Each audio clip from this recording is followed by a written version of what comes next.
వారం రోజుల క్రితం నాగర్ కర్నూలు జిల్లా మరి కొంపెల్లి కొల్లాపూర్ నియోజకవర్గ పరిధిలోని మూలచింతలపల్లి చెంచు మహిళ మీద అత్యంత దారుణంగా మానవత్వాన్ని మర్చిపోయి మధ్య యుగాల నాటి మనుషుల రూపంలో ఉన్నటువంటి మృగాలు ఈరోజు బయటకు వచ్చి అత్యంత దారుణంగా ఆమె మీద దాడి చేసి మరి చెప్పరాని విధంగా హింస చేయడం జరిగింది.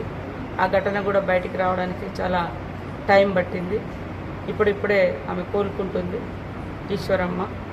మరి వారిని మేము కూడా కొంత బయట ఉండడంతో నేను రాలేకపోయినప్పటికీ అక్కడ స్థానికంగా ఉండేటువంటి ఎమ్మెల్యే మంత్రి గారు జూపల్లి కృష్ణారావు గారు, అదేవిధంగా వంశీకృష్ణ అచ్చంపేట ఎమ్మెల్యే గారు, మా ఉమెన్ అండ్ చైల్డ్ డిపార్ట్మెంట్ వారు, ఐటీడీఏపీఓ గారు, వారందరూ కూడా పరామర్శించి ఎప్పటికప్పుడు ఆమె యోగక్షేమాలు తెలుసుకుంటూ ఆమెను నిమ్స్ హాస్పిటల్కు తరలించడం జరిగింది.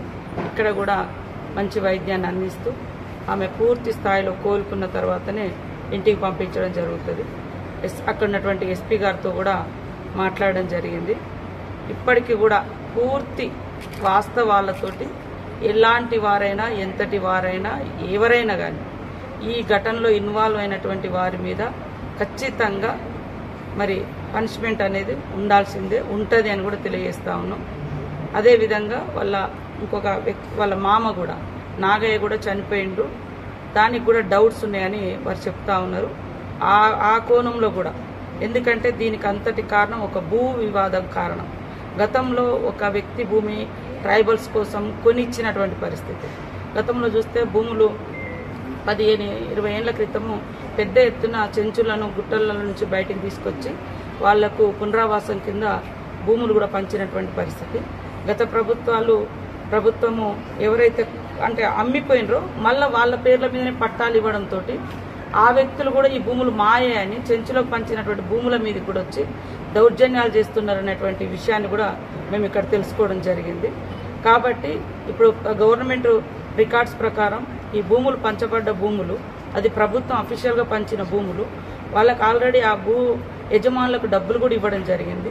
ఇప్పుడు ఆ భూమి కోసము ఒకరిద్దరు కుటుంబాలు కూడా కన్నేసి, ఎందుకంటే కొల్లాపూర్కు దగ్గరగా ఉంటుంది కాబట్టి మరి ఆ భూముల యొక్క విలువ పెరిగింది కాబట్టి ఆ భూములను స్వాధీనం చేసుకోవాలని వీళ్ళ యొక్క అమాయకత్వాన్ని, పేదరికాన్ని ఆసరా చేసుకొని భయభ్రాంతులకు గురి చేయాలన్నటువంటి కుట్రతోటి ఆ దౌర్జన్యంగా అత్యంత ఒక ఫ్యూడల్ భావజాలంతో కూడినటువంటి మెంటాలిటీతో చేసినటువంటి ఘటన. దీన్ని తీవ్రంగా ఖండిస్తూ ఉన్నాం. మేము కూడా ఇప్పటికే ఆ నిందితులు ఎవరైతే ఉన్నారో మరి అటెంప్ట్ మర్డర్ కానీ, అదేవిధంగా SC/ST కేసు కానీ ఇవి కూడా పెట్టడం జరిగింది. వారికి వచ్చే అటువంటి లబ్ధి కూడా సంపూర్ణంగా ఇప్పటికే ఒక 4 లక్షలు కూడా ప్రకటించడం జరిగింది. తర్వాత ITDAPO నుంచి ఒక 25,000, మరి ఉమెన్ అండ్ చైల్డ్ నుంచి ఒక 25,000 తాత్కాలికంగా ఇవ్వడం జరిగింది. ఆమె పూర్తి స్థాయిలో కోలుకునేంత వరకు ప్రభుత్వ పర్యవేక్షణలో నిమ్స్ హాస్పిటల్లో మరి ట్రీట్మెంట్ కూడా జరుగుతుంది. వాళ్ళు ఎవరైనా కానీ ఎస్పీ గారికి కూడా మేము ఖచ్చితంగా ఆదేశించినాం. అదేవిధంగా మా మంత్రి గారు కూడా జూపల్లి కృష్ణారావు గారు కూడా పూర్తి స్థాయిలో మరి వారు కూడా బాధ్యత తీసుకొని ఎవరిని వదిలిపెట్టేది లేదు. ఇలాంటి దుర్మార్గాలు ఈ సమాజంలో మళ్ళీ జరగకూడదనేదే మేము భావిస్తూ ఉన్నాం. అలాంటి వారికి ఖచ్చితంగా కఠినమైన శిక్ష పడితేనే ఇలాంటి మానవ మృగాలు మళ్ళీ ఇలాంటి చర్యలకు పాల్పడాయి. కాబట్టి ఈశ్వరమ్మ కుటుంబానికి మేమందరం అండగా ఉన్నాం. సీఎం గారు కూడా వారి యొక్క సానుభూతిని కూడా తెలియజేయడం జరిగింది. మేము కొంతకాలంగా 5-6 రోజుల నుంచి అందుబాటులో లేకపోవడంతో కొంత లేట్ అవ్వడం జరిగింది.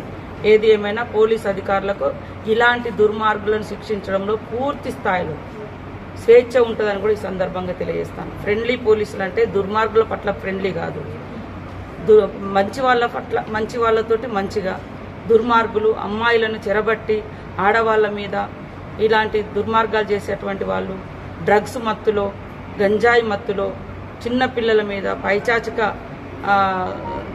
ఆనందం పొందడం కోసం పైచాచికంగా దుర్మార్గాలు పాల్పడేటువంటి వాళ్ళను ఎట్టి పరిస్థితుల్లో వదిలేది లేదు. అందుకనే డ్రగ్స్ మీద కూడా పూర్తి స్థాయిలో సీఎం గారు ఒక నిర్ణయం తీసుకొని ఎక్కడికక్కడ ప్రజల్ని, యువకుల్ని మోటివేషన్ చేయడం, అదేవిధంగా ఆ గంజాయి మత్తులో కూడా ఇలాంటి నేరాలకు పాల్పడితే కఠినంగా శిక్షలు ఉంటాయి అనేది కూడా వారికి తెలియజేసే విధంగా శిక్షలు కూడా ఉండబోతున్నాయని తెలియజేస్తాం.